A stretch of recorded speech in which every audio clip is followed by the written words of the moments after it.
Thank you all for being here. The next 30 minutes we're going to talk about the combination Drupal together with Search API, Facets, and React. And actually we're going to talk about bringing a front-end framework into Drupal, which is not something new. I think we all heard of Experience Builder, which is actually a React application that we are bringing to Drupal. So what I'm going to talk about is not something new. Also, the title of the presentation is a bit wrong because we're talking about React, but in the end, it can be Vue, it can be Angular, it can be whatever framework we want to use that we integrate into Drupal. First, a bit about myself. I'm dtrdewaele, I'm 42 years old. I'm a father, I'm a husband, I'm a Drupal consultant, I'm a Drupal coach, and I'm a very junior React developer. Summary of this presentation. First of all, we are not going to talk about headless Drupal. This presentation will also not be an introduction into React. You won't see any React code here because I believe there are much better React developers in the room than I am, so we're not going to do that. And we are also not going to start a discussion Drupal versus React or React versus Drupal. What we are going to talk about is using what we have and know, mixing technologies, and bring the best of both worlds together. Why are we going to do that? First of all, because it's fun. I think it's always fun to bring in some new technology, to learn some new code, to do something different. That's what we know. And the next 3 bullet points are a bit the same. In the end, we want to give a better UX and a better user experience to our visitors. And because we have code control, we also have more flexibility in design. Our designers can create fancy new widgets that are a bit difficult to integrate in the normal Facets way. But because of that code control, we can do whatever we want, and we have everything to create a better experience for our user. Second thing is, we want to get rid of those page refreshes and Ajax reloads. I think everyone that's already configured Search API with Facets knows that query structure there. Because Facets is built on links, and that is normal. But that causes our search to refresh the page or do Ajax reloads, and then our behavior gets reattached. So we have to create a lot of code and JavaScript to catch it all and make it that smart that it works in all kinds of situations. And the last thing, and I think we have to thank the maintainers of Facets to create such a great module and to do what they have done, all that hours they have spent on that. But there are some issues with Facets, and one of them, I think everybody knows that issue. I don't think it will ever be fixed because Facets has that much use cases that it will be difficult. It will be difficult to create code that works for all of them. So that's also something we want to avoid with bringing in a front-end framework to get rid of that issues and get rid of that frustrations we have there. A few examples. All the examples are in Dutch because we are a Dutch company. But I'm going to explain what you see on the screens. That's not an issue. I'm going to show 2 examples of situations we have done with the normal way Facets works, and then I'm going to show 2 examples of something we have done with React. The first example is something we all know, I guess. On the right, you have the search results. On the left, you have a long sidebar with a lot of filters, and it's a bit boring. The facets or the widgets we get from Facets ourselves are checkboxes, select boxes, links. So it's a bit boring. And actually, what do we do with it on mobile? If we put the filters on top, we push our content to the bottom. If we put filters on the bottom, our visitor doesn't find the filters. So we always have to find a way how we give a good experience to our users. A second thing is, and this is actually fixed in Facets 3, most of the presentation is still based on Facets 2. But what we had here is that the client has a lot of filters on the left, and he wants to get blocks open or collapsed. So the issue is, the moment you use a filter, you do Ajax reload, and your behaviors get reattached, and all filters were closed again.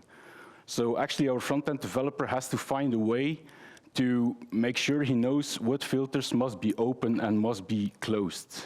So that was a bit of a pain we had there. Bringing us to this, actually, if I go 2 slides back, this client had exactly the same interface as in the past. So we did analysis on that website with Hotjar, with Clarity, whatever. And we saw that our visitors did not use the filters as we wanted them to use. They also struggled with the filters, and we saw that they stopped filtering after 1 or 2 filters, and they didn't find their content. So we had to find something on that, and it brought us to this. On top of the results, we just have a small search bar with 3 action buttons on it, which are actually a collection of multiple filters. So what happens, if you click on the button, there's an overlay from the right that's coming up, and there you see a lot of nice filters. Actually, the icons and the colors are coming from Drupal as well, so the webmaster has the possibility to add a category, upload an icon, set a color to it, and it will be represented here. But the nice thing is that we immediately see what we are doing. So you see some filters are grayed out, other ones aren't. On the left, you see buttons with a white background and the number, and buttons with no background. And there's interaction between that. So the client immediately sees what he's doing, if he is filtered, where are his filters, and that kind of stuff. You get results everywhere without any page refresh, without any Ajax reload. This is the normal thing. It's also React, but we also have checkboxes that work exactly the same. So everything gets updated without doing strange stuff.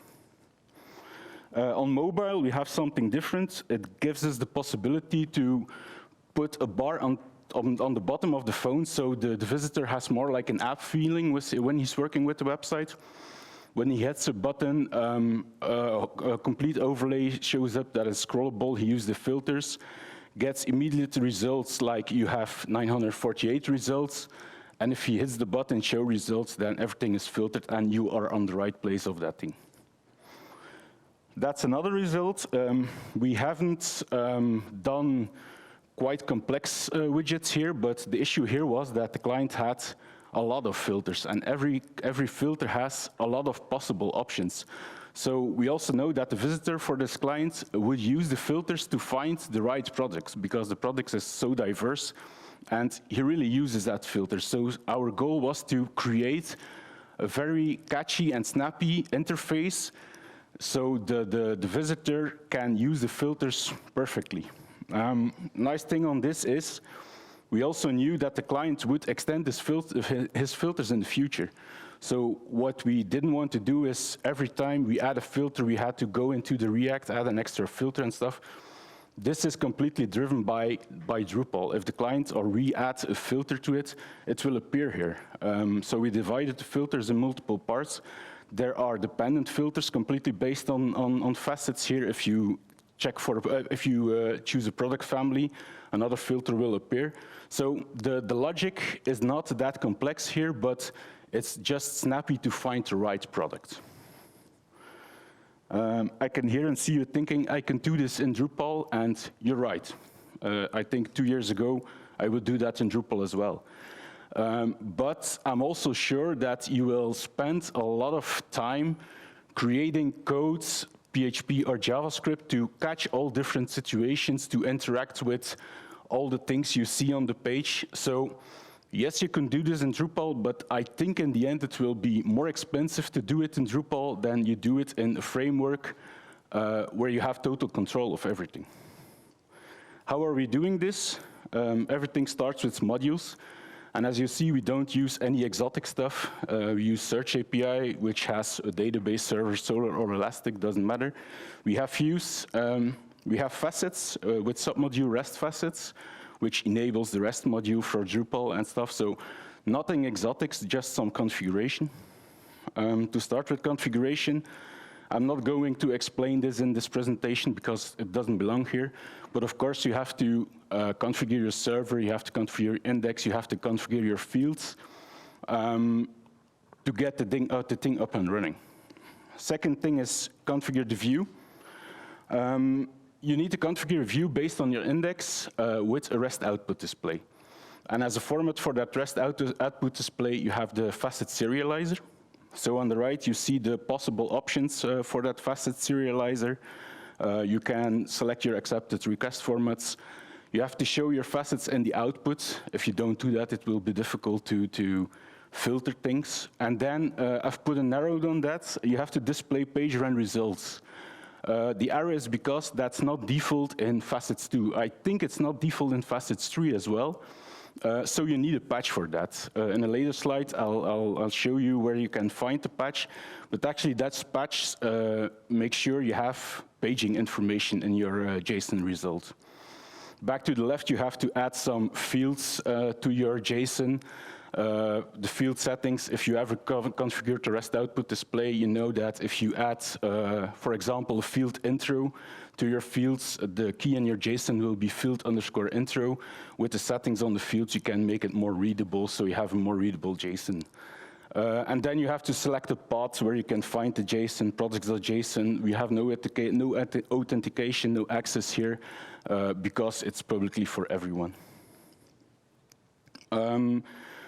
Third step in the configuration is configure your facets. Again, I'm not going to explain how I can configure facets, but what's important is that the widgets, you have to set it to an array of raw results. In JSON or in this thing, we are nothing with checkboxes or links or whatever. We need the raw results so we can do something with it. Brings us to the results. We use JSON here. So actually, your JSON result is divided in 4 parts. First of it is the search results, then the facets metadata, and then the paging information. Below, you see the results. It's just the fields you have configured in your view.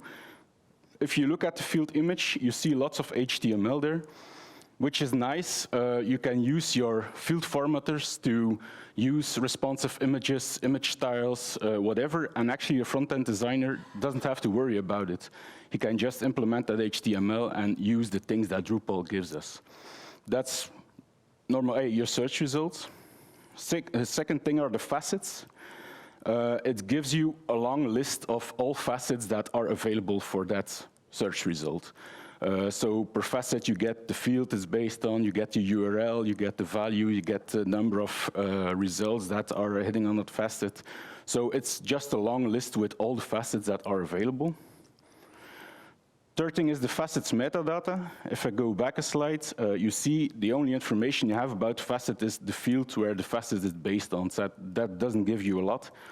And that's why you have facets metadata. There you have all information about your facet, the label, the weight, so you can perfectly show a title above your facet. You can perfectly create a sort function to put your facets in the right order. Nice thing on this is it's also multilingual. So if you ask the facets in another language and you have translated your facet, then you just get the translated title there. So you don't have to worry about multilingual for your facets. Last thing, and that's what I told, that's the patch, is paging information. Gives you information about current page, total items, etc. And you can build whatever pager you want. Links, infinite scroll, load more, doesn't matter. Here you have all information you need to do that. Brings us to the advantages. In general, yesterday we had a presentation about not getting hammered by AI bots. Well, yet you're not getting hammered by AI bots if you work this way, because everything is JavaScript, and bots and JavaScript is not a good combination at the moment. But actually, we also don't show the facet links in our source code. If you inspect a normal facet configuration, you will always find the link, and that's where the facet bots, where the search bots are getting their information to make strange combinations. So here you won't find the links, so you're not getting hammered. We are lost of the page refreshes and the Ajax reloads. Everything runs smoothly in the browser and acts whenever you click a filter or whatever. So we have a smooth interface, and in the end, a better UX and a better client experience. For the backend developer, he doesn't have to do anything else that he's done in the past. He has to configure a server, an index, fields, boosting, etc. The only thing he has to remember is that he has to put his facets on an array of raw results, and that's all. If there is a new facet, he can just create it in a different order, another label. Everything he does now can be done like this. For front-end developers, they have full control. God help us with that, but they have full control over the HTML, over the structure, over everything. So in the end, if your designer can go wild and your front-end developer can go wild, we all know we live in a better world. So we have full control, we can do whatever we want with it. Of course, we also have some disadvantages. First of all, the REST output we have from Facet is pretty complex. As you see, you have an array in an array with an object that has an array of objects. So to map this on, for example, a TypeScript object, it's pretty complex. But on the other hand, if you've done it once, you can just reuse it in other projects. So you have to do it once, and once it's the hard way, but then okay.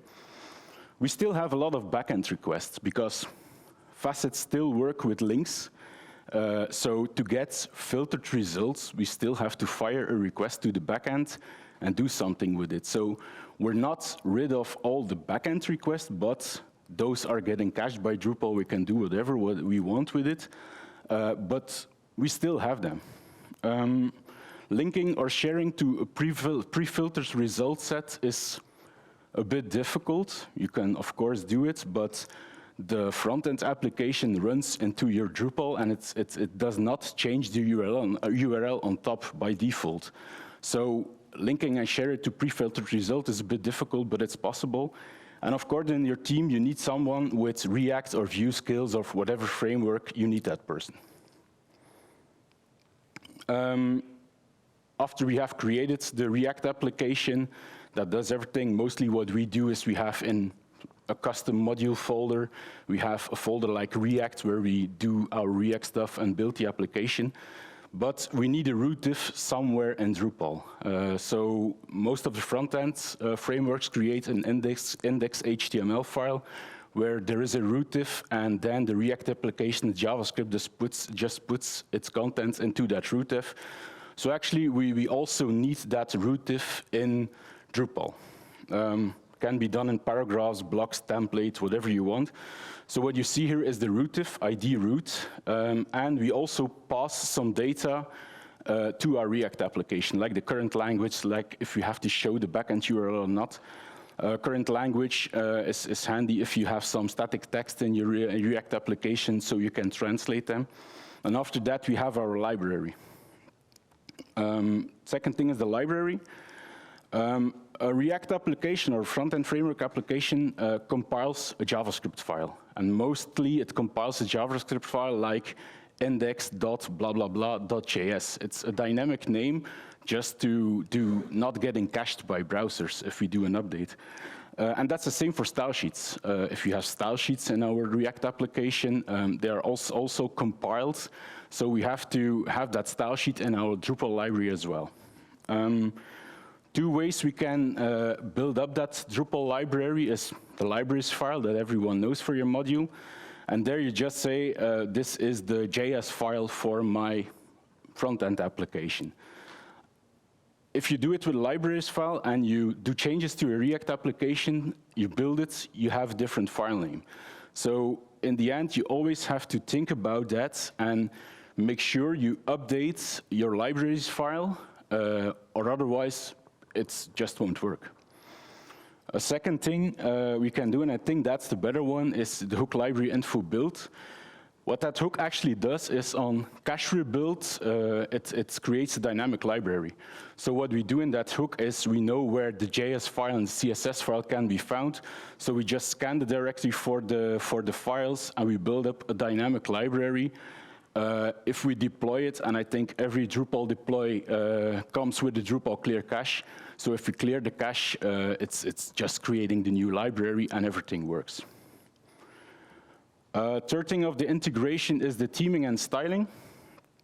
The front end or React application brings HTML into our Drupal. and that HTML needs to be styled. So we have two ways to do that. First of all, we can style it in React with the single directory principle, the style components. Every React component has its own CSS. It gets compiled into a big CSS file, and we just use that CSS file in our library. Disadvantage, React CSS can break our Drupal CSS there. If we use the same classes, we can start seeing strange stuff because it gets overridden. So what we mostly do is we put all the CSS in the Drupal theme, and the React or JavaScript application just gives us the HTML, which gives us the possibility to reuse things. If you have a teaser somewhere and you have it in the React application, but you also have it in another part of your Drupal site, we copy the HTML. It's just the same HTML, and everything gets themed by the Drupal CSS. And that's a bit my presentation. So are there any questions?